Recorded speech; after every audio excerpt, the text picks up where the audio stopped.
Je me définis avant tout comme une féministe, et une féministe qui, accessoirement, écrit de temps en temps un livre, fait des films.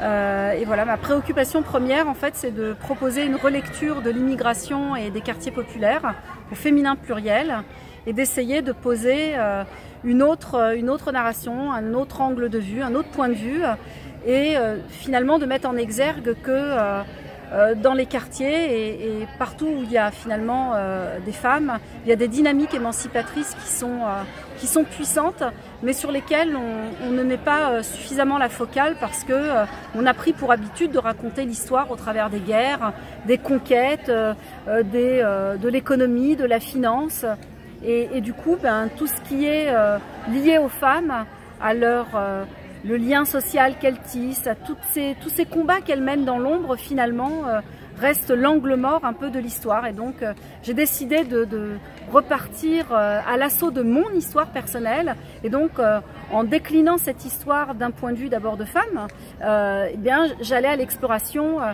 de ma mère, de ma génération, et puis de la génération des filles aujourd'hui dans les quartiers populaires. Je suis très contente d'être la marraine du premier Kino Narbonne. C'est d'abord une aventure humaine extraordinaire. J'ai rencontré des gens formidables, avec des parcours extraordinaires. Et ces petits événements, en fait, c'est vraiment pour moi les petits laboratoires de la République.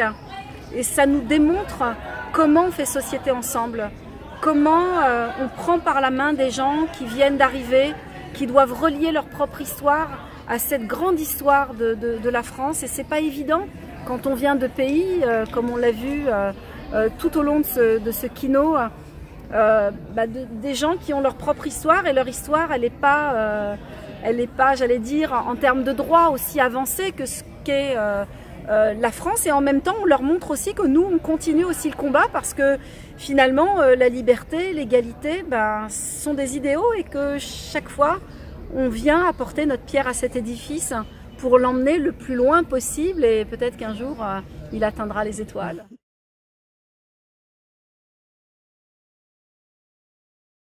D'abord, ce qui est vraiment super dans cette expérience d'un week-end marathon, c'est que vous avez des coachs réals qui sont là, qui sont aguerris, qui connaissent le métier, et qui vont embarquer avec eux une équipe mixte, une équipe qui ne se connaît pas, une équipe qui découvre au moment où elles intègrent les groupes de travail la thématique et l'égalité femmes-hommes.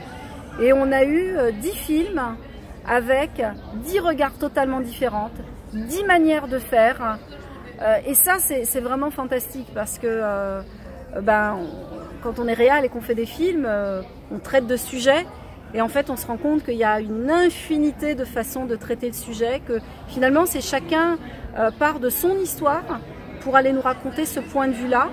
C'est pas de la théorie, et c'est ça qui est fantastique avec tous ces sujets qu'on traite et la manière dont on les traite, c'est que ça part toujours de nous, et que ce petit point qui est nous, finalement, nous amène vers le prisme très large de l'universel, et qu'il englobe finalement tout le monde, et que dans la salle, on était des publics, des gens avec des cheminements très différents, et on a tous été touchés par cet imaginaire.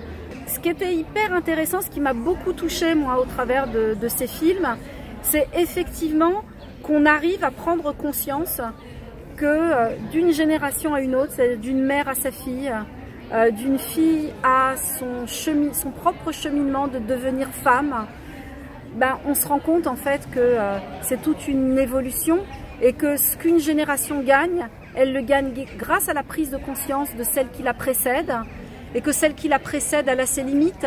Ce qui était formidable, c'est cette maman qui, sur le front de mer, comme ça, avec ses 2 filles, dit qu'elle veut surtout pas que ses filles aient le même destin qu'elle, qui s'est mariée à 14 ans, et finalement, elle veut pour ses filles la liberté qu'elle n'a pas eue. Et en même temps, elle a cette conscience vive de dire, il y a aussi la façon de s'habiller, mais que c'est finalement des traditions qui sont extrêmement puissantes. Et donc elle a bien conscience, et j'ai trouvé ça assez intéressant en fait, quelque part un paradoxe, c'est-à-dire des filles ultra modernes, des jeans serrés, des petits hauts moulants, etc.